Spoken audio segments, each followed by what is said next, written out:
Okay guys, Assalamualaikum semua dan selamat datang ke channel aku. So untuk hari ni aku saja nak kongsi kat korang kan berkenaan dengan mesin kopi yang aku ada ni daripada Gisel So sambil-sambil aku buat kopi ni sambil-sambil lah borak-borak kan. Okay. So sebenarnya apa yang aku tengah buat sekarang ni kan, sekarang ni aku tengah nak buat parti sebab apa aku buat parti? Sebabnya untuk mesin kopi ni, kalau macam aku dah tak sempat sangat nak guna, aku akan buat parti siap-siap. Sebab bila mesin kopi ni, dia ada yang kadang-kadang tanya-tanya tau, macam mana kalau nak buat kopi tapi tak sempat kan. So korang prepare je lah buat parti siap-siap. Macam aku punya ni, aku dah buat parti siap-siap So benda tu tak ada masalah untuk aku lah. Contoh macam aku tak sempat nak guna mesin kopi ni, jadi bila ada masa aku buatlah parti siap-siap kan. Jadi benda tu boleh cover lah. Sebab kadang-kadang ada orang bila dia dah guna mesin ni, dia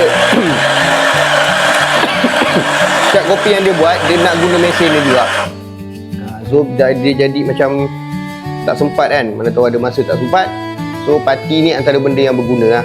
So untuk prepare parti ni, dia sama je, progress dia sama je macam korang buat kopi biasa. Korang kena grind dia dulu, kemudian kena temkan dia macam biasa. Nampak ni, kita ratakan dia macam biasa.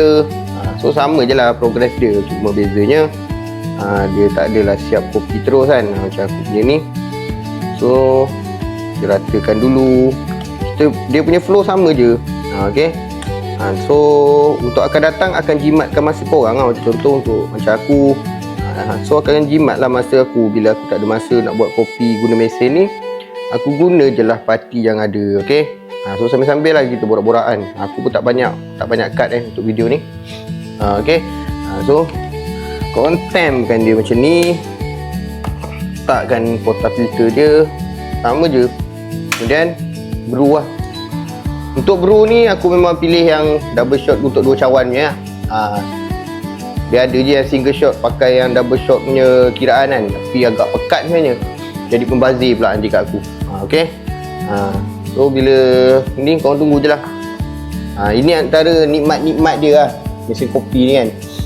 Bila korang ada mesin kopi sendiri dekat rumah, ini antara nikmat dia lah. Korang boleh tengok kopi tu turun, korang tengok macam mana progress dia turun, dapat bau kopi. Bau kopi ni pun antara salah satu nikmat dia lah. Selain daripada korang minum kopi, bau kopi pun antara salah satu nikmat dia juga.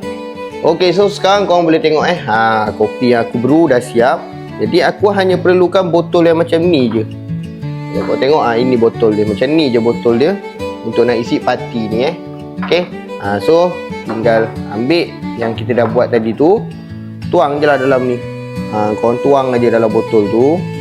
Korang tak perlu risau dia basi apa, sebab dia memang akan tahan lah. Lagi-lagi bila letak dalam peti ais, dia memang akan tahan lah. Okay. So letak macam tu.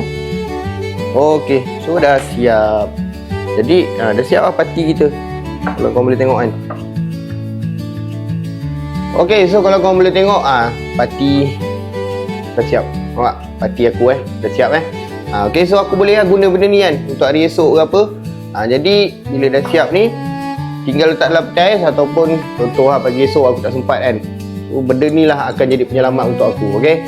Semoga video ni bermanfaat untuk korang. Korang komen ataupun subscribe channel aku ni. Ok. So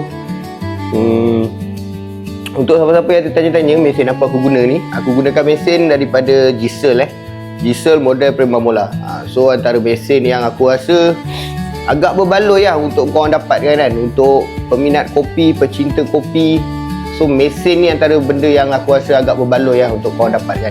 Sebab apa? Sebab bila korang ada mesin kopi sendiri, korang akan rasa feel minum kopi tu jauh beza daripada korang beli kat luar.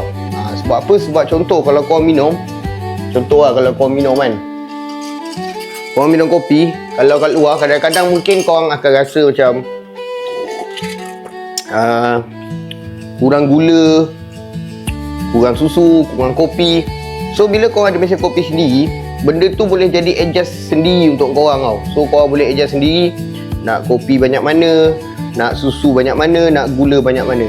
Benda tu tak akan jadi masalah untuk korang lah. Sebab tu aku lagi macam, sekarang pun aku agak kurang juga beli kopi dekat luar kan. Okay. So kalau korang nak rasa nak dapatkan mesin kopi macam aku ni, korang tengok je kat bawah aku ada sediakan dekat mana korang boleh dapatkan. Okay, so jangan lupa subscribe channel aku ni. Mungkin ada video lagi akan datang. Okay, terima kasih. Assalamualaikum.